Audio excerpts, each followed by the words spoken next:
చర్చ మొదలవుతుంది. అండ్ ఇక ఇంకో యాంగిల్ చూడొచ్చు సార్. నమస్తే తెలంగాణ పత్రికలో కోదండరాంను ఇరికించిన రేవంత్ రెడ్డి అని చెప్పి, ఒకవేళ ఇవ్వాలి అనుకుంటే ఎమ్మెల్యే కోటాలో ఇవ్వచ్చు కదా, గవర్నర్ కోటాలో ఎందుకు ఇచ్చారు, ఎమ్మెల్యే కోటాలో ఎమ్మెల్సీ చేసి మంత్రి పదవి ఇవ్వచ్చు కదా అని చెప్పి. అండ్ ఇక్కడ మంత్రి పదవి అడుగుతూ ఉన్నారు కాబట్టి మంత్రి పదవి ఒత్తిడి నుంచి తప్పించుకునేందుకే రేవంత్ రెడ్డి లీగల్ పెండింగ్లో ఉన్నా కూడా ఇదంతా చేశారు అని చెప్పి. లీగల్ పెండింగ్ ఎప్పటి వరకు ఉంటుంది? 5 ఏళ్ళు ఉంటుందా, 4 ఏళ్ళు ఉంటుందా, 3 ఏళ్ళు ఉంటుందా, 2 ఏళ్ళు ఉంటుందా, ఏడాది ఉంటుందా, 6 నెలలు ఉంటుందా?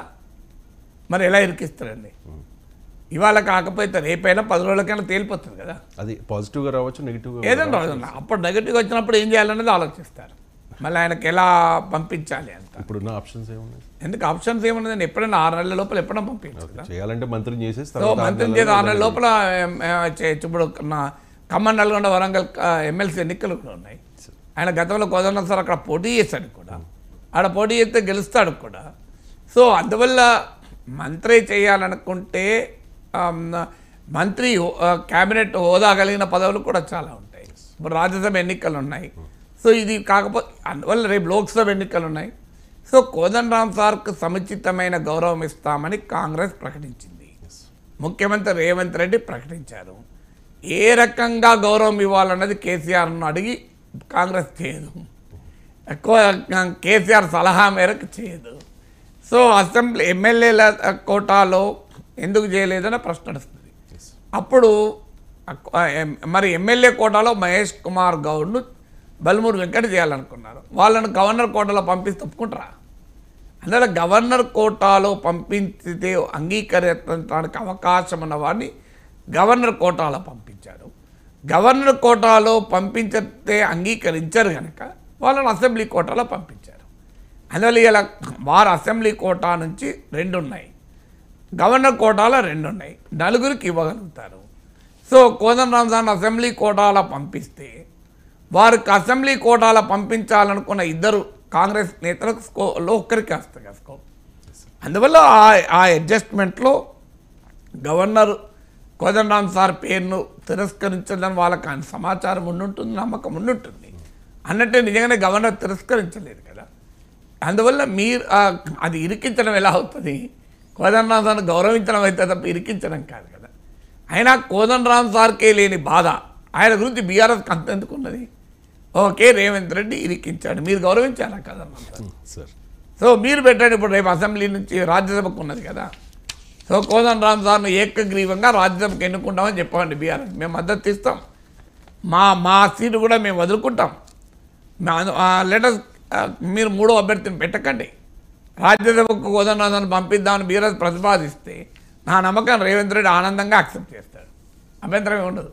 అందువల్ల రాజకీయాల్లో ఇరికించడము అని నువ్వు క్వశ్చన్ వచ్చినప్పుడు వాళ్ళ వైపు నుంచి కూడా వస్తుంది కదా. అయితే ఒక పని చేద్దాం, రాజ్యసభ పెడతాం 3rd క్యాండిడేట్ కానీ. అప్పుడు బీఆర్ఎస్ ఏమంటే 3rd క్యాండిడేట్ ఎందుకు, మాకచ్చే క్యాండిడేట్ ఎందుకు, మీకచ్చే 2 కోదండరాం పెట్టచ్చు కదా అంటారు. అసలు విషయం ఏంటంటే కాంగ్రెస్ పార్టీ బీఆర్ఎస్ల మధ్య కోదండరాం సార్కి ఎవరు గౌరవం ఇచ్చారో ఎవరు గౌరవం ఇవ్వలేదు.